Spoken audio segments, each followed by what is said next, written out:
মনে জামা এই সামলা এই কত রাত জাগলি কি গায়ে বল খায় হাই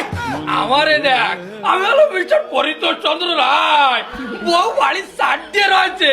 আমার বলের কারণে বিয়ে আরেকটা করে নিয়েছে আজকে বাসর রাত এই এদিকে আয়, আমার বাসর ঘরটা সাজাই দে আমার যা দেরি সহ্য হচ্ছে না ওকা বাসর হবে তো রাত্রি আহানে বাজে দুটো তুমি এত ইয়াংলাচ্ছ কেন আহানে আহ, কি করছি আমি যা দাঁড়াতে যাচ্ছিস নি আমার মনে আছে সন্ধ্যে 2 মিনিট ভাই আছি তা তোরা কি এর মধ্যে বাসর ঘরটা সাজাই দিতে পারবি কাকা তোমার এই বুড়ো বয়সে আবার বাসর ঘর সাজানো লাগতেছে কি হচ্ছে এমনিতে তো ঘরে দরজা জানলা এখনো কিছু লাগাই পারোনি। এই থামড়া এই আমার বলার মানুষ তোকে মতো অত ছেঁচড়া না যে বিশেষ সময় আসে ওই মাঝে দেখবে মাতারি গো ভাই